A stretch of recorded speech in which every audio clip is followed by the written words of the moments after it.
Fala, gás nobre! Eu sou o professor Paulo Valim e em segundos começará a sua aula de Química. Para ficar por dentro de todo o conteúdo publicado em nosso canal, basta se inscrever e ativar as notificações. Você também pode acessar o nosso site para conteúdos exclusivos, exercícios, monitoria, material didático e muito mais. Então, já deixa o seu like e bora reagir!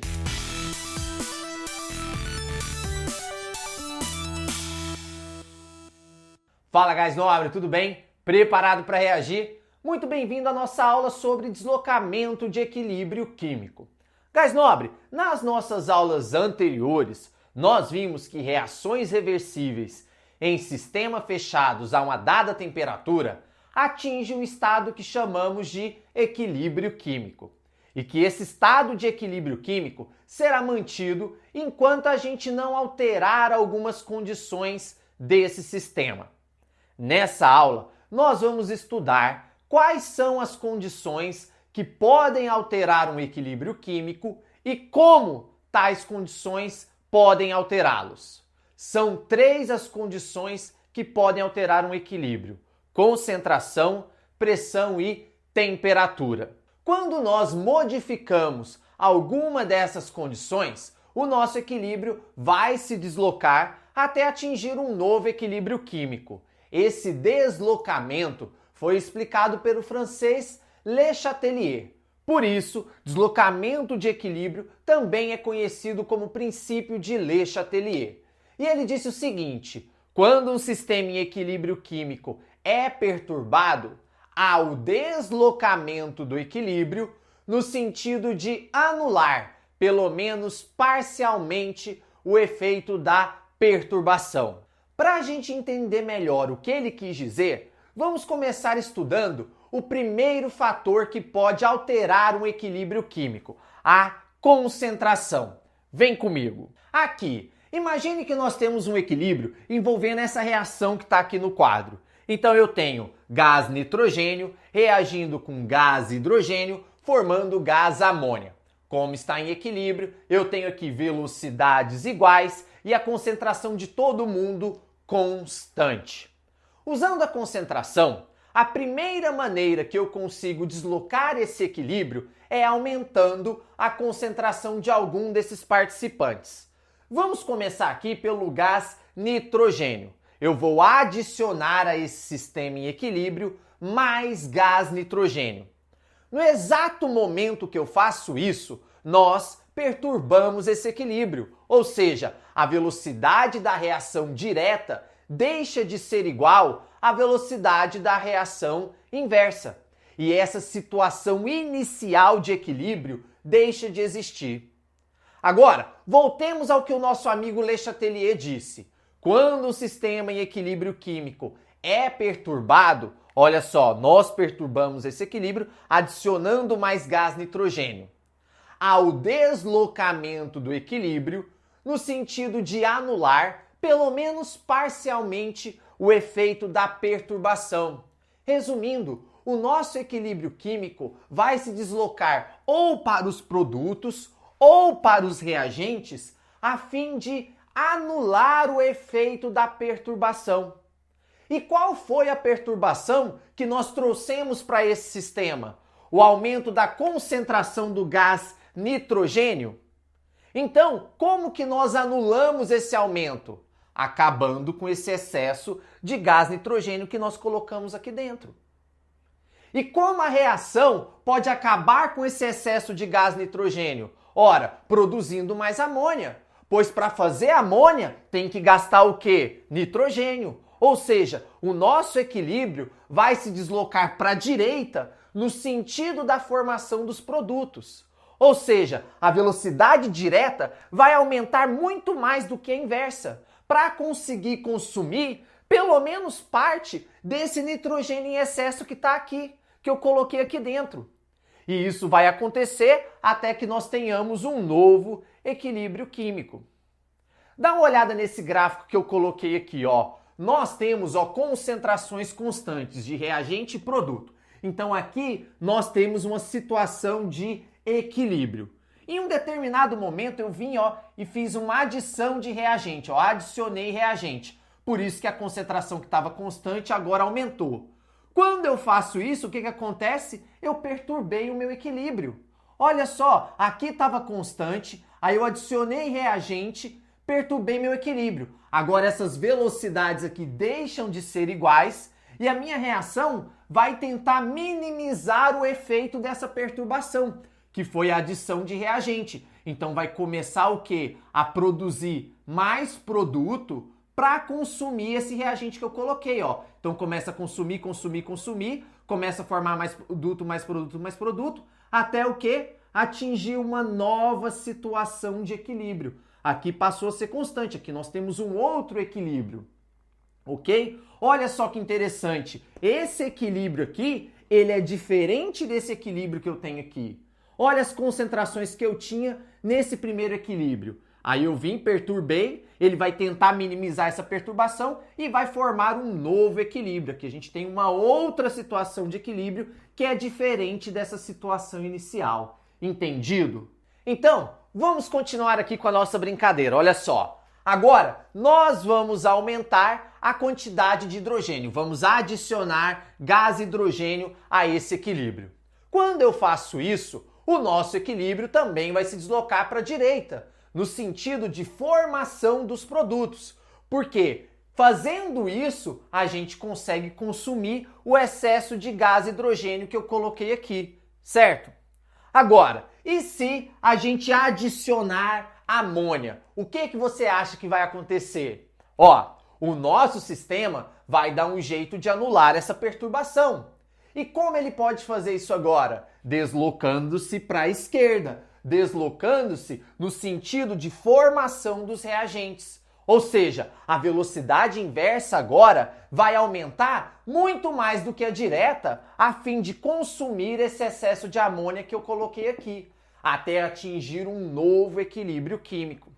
E olha só que legal, ó, eu aumentei nitrogênio, foi para a direita. Aumentei hidrogênio, foi para a direita. Agora, eu aumentei amônia, foi para a esquerda. Então, nós podemos concluir que se nós aumentamos a concentração dos participantes, o equilíbrio vai sempre se deslocar para o lado oposto, ok? Então, ó, aumenta a concentração, desloca-se para o lado oposto, ok? Então, aumentou a concentração, vai para o lado oposto. Aumentei nitrogênio, vai para cá. Aumentei hidrogênio, vai para cá. Aumentei amônia, vai para cá. Então, aumentou a concentração, desloca-se para o lado oposto. Combinado? Entendido?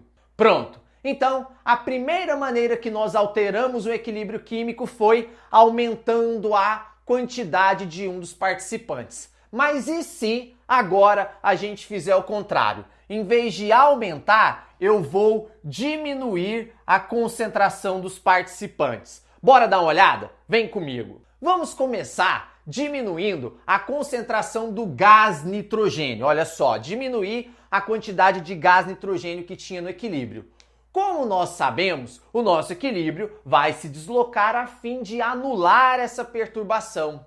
E se agora eu estou tirando o nitrogênio, como eu posso minimizar isso? Ora, produzindo mais nitrogênio para repor o que eu tirei, não é verdade? E como que eu produzo mais nitrogênio? Deslocando o meu equilíbrio para a esquerda, no sentido da formação dos reagentes. Então, meu equilíbrio vem para cá para repor o nitrogênio que eu tirei. E se eu tirar o hidrogênio? A mesma coisa. Para minimizar esse distúrbio, a nossa reação vai se deslocar para a esquerda para repor o hidrogênio que eu tirei. E por último, e se eu retirar a amônia? Ora, a minha reação também vai querer minimizar essa perda. Mas como que ela vai fazer isso agora? Deslocando-se para a direita, no sentido de formação dos produtos para repor pelo menos parte da amônia que foi retirada.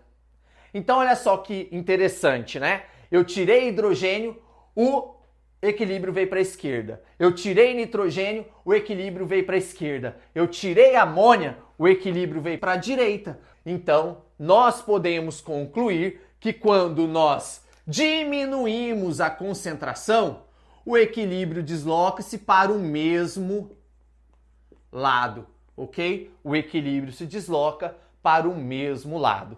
Tranquilo? Combinado?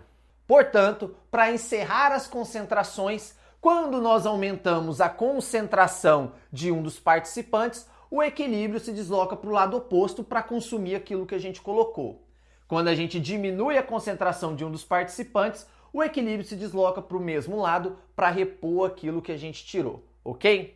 Agora, eu preciso aqui fazer duas observações bem rápidas. A primeira é o seguinte: a variação da concentração de participantes no estado sólido não desloca o equilíbrio, pois o sólido tem concentração constante e não depende da sua quantidade. Então, não interessa. Imagina esse equilíbrio aqui. Se eu vim e aumentar a quantidade de sulfato de bário, como ele está no estado sólido, ele não vai deslocar o equilíbrio. Se eu diminuir, como ele está no estado sólido, também não vai deslocar equilíbrio. Agora, se eu mexer aqui, desloca, né? Porque aqui eu tenho aquoso, aqui eu tenho aquoso. Beleza? Agora, participante no estado sólido, mexer na concentração dele não vai deslocar equilíbrio. Combinado? Segunda observação: com a variação da concentração, o equilíbrio se desloca, né? Então, variei a concentração, o meu equilíbrio vai se deslocar. Porém, o Kc, que é a nossa constante de equilíbrio, permanece a mesma. Ele não tem o seu valor alterado, ok? Então eu posso deslocar o equilíbrio aqui mexendo na concentração, mas o valor do Kc vai continuar o mesmo. Tranquilo? Então com isso nós encerramos aqui a concentração. Fechou? Gás nobre, o próximo fator que altera equilíbrio é a pressão. E nós podemos fazer isso aumentando ou diminuindo a pressão dos nossos sistemas, ok? Mas antes da gente começar, aqui vai mais uma observação importante. Como a variação de pressão tem pouco efeito sobre sólidos e líquidos, a pressão vai deslocar apenas equilíbrios que tiverem participantes no estado gasoso, ok? Então a gente tem que ter substância no estado gasoso para sofrer o efeito da pressão, combinado? Então, vamos continuar aqui com o nosso exemplo de formação da amônia. Aqui está todo mundo no estado gasoso. E se você bem se lembra, lá da nossa aula de leis volumétricas, nós temos que os coeficientes estequiométricos trazem para a gente a proporção em volume que os gases reagem entre si. Então, nós temos aqui nessa reação que um volume de gás nitrogênio reage com 3 volumes de gás hidrogênio, formando 2 volumes de gás amônia. E como nós sabemos também, o volume em uma reação não se conserva necessariamente, apenas a massa. A massa sempre se conserva. Mas numa reação, nós podemos ter expansão ou compressão de um volume.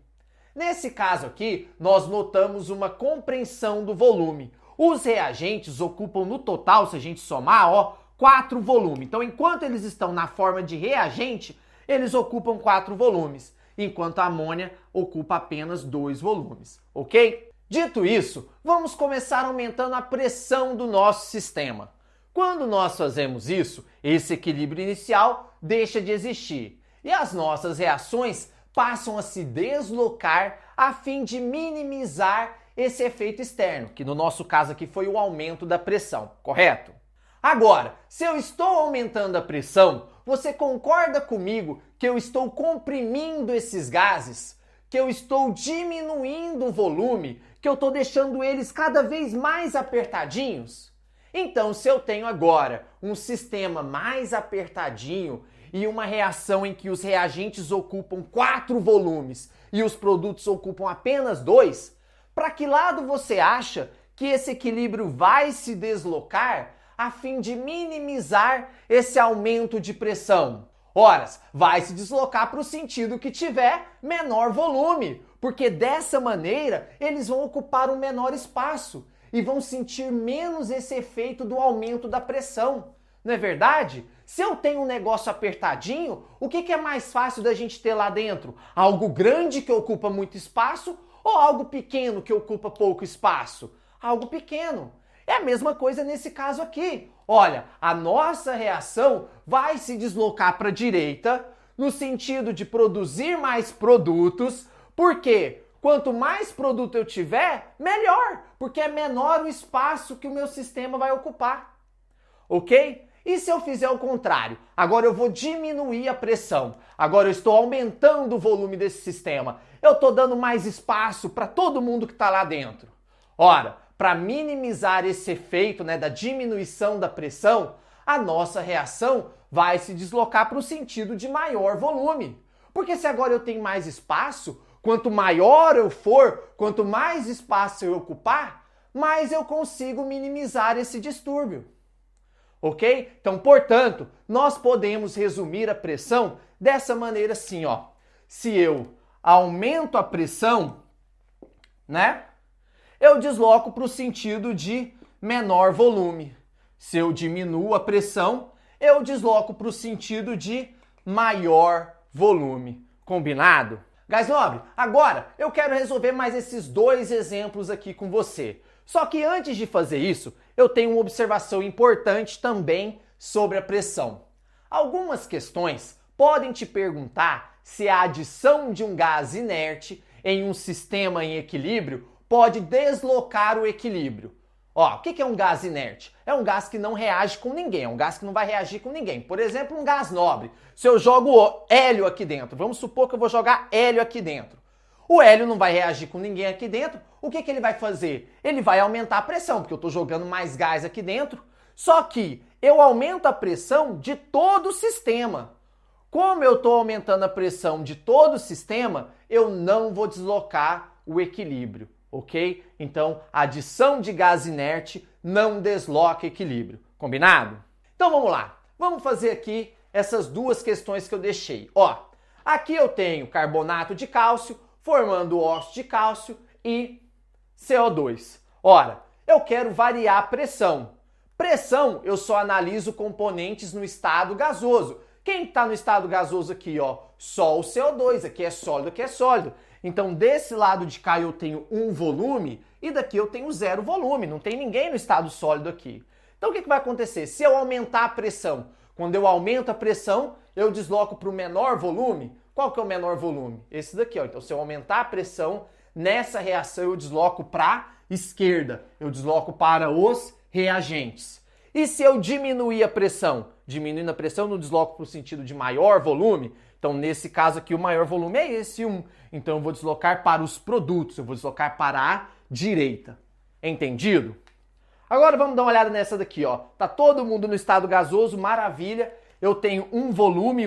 Então, no total, eu tenho aqui nos reagentes 2 volumes. E aqui nos produtos, eu também tenho o quê? 2 volumes. Olha só, eu tenho a mesma quantidade de volume nos reagentes e a mesma quantidade de volume nos produtos. O que vai acontecer se eu aumentar a pressão? Nada.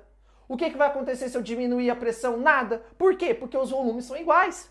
Vai deslocar para onde? Eu tenho o mesmo volume aqui, o mesmo volume aqui.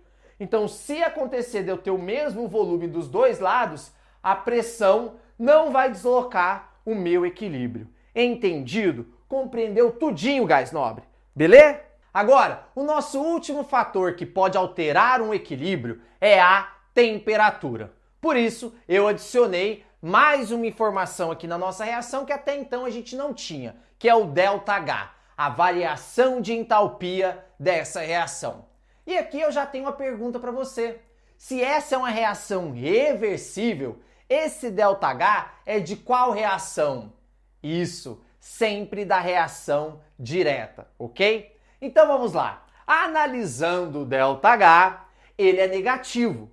ΔH negativo quer dizer que essa é uma reação exotérmica. Então, reação direta exotérmica. Se a direta é exotérmica, a inversa vai ser o contrário, vai ser endotérmica. Combinado? Então, no caso da amônia, nós temos isso aqui que está no quadro. Vamos começar aumentando a temperatura desse sistema? Se nós aumentamos a temperatura do nosso sistema, nós já sabemos que o equilíbrio vai tentar minimizar o efeito dessa perturbação. E como ele pode fazer isso? Consumindo, absorvendo pelo menos parte dessa temperatura extra que a gente jogou lá dentro. E o que é uma reação endotérmica? Não é uma reação que absorve calor? Então, se eu aumento a temperatura, o meu equilíbrio vai se deslocar para o lado endotérmico. Porque se ele faz isso, ele absorve calor. Ele vai absorver parte da temperatura, da energia, do calor que eu forneci para o nosso equilíbrio, minimizando o efeito externo. Muito louco, né? Então, ó, se eu aumento a temperatura, nós deslocamos para o lado endotérmico, que nesse caso aqui é o lado esquerdo, é o lado dos nossos reagentes. E se eu diminuir a temperatura do sistema? Vou lá e diminuo a temperatura. A minha reação vai tentar repor esse calor que foi perdido. Mas como? Ora, reação exotérmica. Não são reações que liberam calor? Então, se o nosso equilíbrio se deslocar para o lado exotérmico, que nesse caso é o lado dos produtos, nós vamos acabar liberando mais calor e dessa maneira minimizando esse efeito externo que foi diminuir a temperatura. Entendido? Faz muito sentido. Você não precisa decorar. Você sabe por que as coisas são como elas são. Então aqui, ó, resumindo, se eu aumento a temperatura, o equilíbrio se desloca para o lado endotérmico, para absorver parte desse calor que foi fornecido. Se eu diminuo a temperatura, o meu equilíbrio se desloca para o lado exotérmico, para repor parte desse calor que foi perdido. Beleza? Entendeu? Agora, antes da gente resolver mais esse exemplo aqui, eu tenho uma observação importante sobre a temperatura. Temperatura é o único fator que, além de deslocar o equilíbrio, também altera o valor numérico do Kc, da constante de equilíbrio. Então, ó, pressão e concentração desloca equilíbrio, mas não muda o valor do Kc. E a temperatura desloca o equilíbrio e também muda o valor do Kc, certo? Então, deixa eu fazer esse exemplo aqui com vocês. Ó, a primeira coisa que nós temos que fazer é olhar para o ΔH para a gente estabelecer quem é o quê, certo? Esse ΔH é positivo. ΔH positivo significa reação endotérmica. Então, nós temos que, nesse sentido aqui, a nossa reação endotérmica, a nossa reação direta, e a nossa reação inversa vai ser o quê? Exotérmica. Então, o que vai acontecer se eu aumentar a temperatura? Se eu aumentar a temperatura, eu vou tentar minimizar esse aumento de calor. Como que eu faço isso? Absorvendo parte dele. Absorvendo é o sentido endotérmico. Então, nesse caso aqui, se eu aumento a temperatura, nós vamos deslocar a nossa reação para o lado dos produtos. Ó, produtos. Eu vou vir para cá, para direita. Ó, nesse caso aqui, o lado endotérmico era qual? Era o lado dos reagentes, ó. Ia deslocar para esquerda, ok? Então a gente tem que tomar cuidado. Quando a gente fala de temperatura, a gente tem que primeiro analisar quem que é o lado endo, quem que é o lado exo, antes da gente falar se vai para direita ou vai para esquerda, porque a gente pode ter situações diferentes. Olha só isso aqui, ó. Tranquilo? Então, pronto, aumentei a temperatura, agora vamos fazer o segundo, que é diminuir a temperatura. A minha reação vai tentar repor parte desse calor que ela perdeu. Como que ela faz isso? Liberando calor. Que tipo de reação libera calor? Exotérmica. Então, se eu diminuo a temperatura, a minha reação vai se deslocar para o sentido exotérmico. Nesse caso, para o sentido dos reagentes, para o nosso lado esquerdo. E aqui nesse outro caso era diferente, né? Na amônia, a gente tinha que deslocar para o quê? Para a direita, para produzir mais amônia. Então, a gente tem que analisar o ΔH antes de falar se vai para a direita ou para a esquerda, para reagente ou para produto. Belezinha, Gás Nobre? Entendido? Gás Nobre, para encerrar essa aula fenomenal, falta uma última coisa, bem simples, mas que muita gente confunde. O que vai acontecer com o nosso equilíbrio se eu jogar um catalisador aqui dentro? Isso mesmo, nadinha de nada. Catalisador não desloca equilíbrio. Se você bem se lembra, catalisadores são substâncias que aumentam a velocidade da reação. Só que no equilíbrio, ele aumenta a velocidade tanto da reação direta quanto da reação inversa. Então, no final das contas, não perturba o nosso equilíbrio. No máximo, como as reações estarão mais rápidas, o que pode acontecer são essas reações atingirem o equilíbrio também de forma mais rápida, ok? Portanto, atenção, catalisador não desloca equilíbrio. Combinado? Certinho? Entendido? Com isso, nós encerramos mais uma maravilhosa aula de Química. Espero vocês na nossa próxima aula. Um grande abraço e reage! Fala, Gás Nobre! Essa foi mais uma aula maravilhosa aqui no Ciência em Ação. Se você gostou, deixe o seu like. Se você quer mais conteúdo gratuito, veja a descrição do nosso vídeo e se inscreva no nosso canal. Agora, se você quer uma preparação completa para o Enem e vestibulares, conheça agora a nossa plataforma cienciaação.com.br. Um grande abraço e te vejo na nossa próxima aula.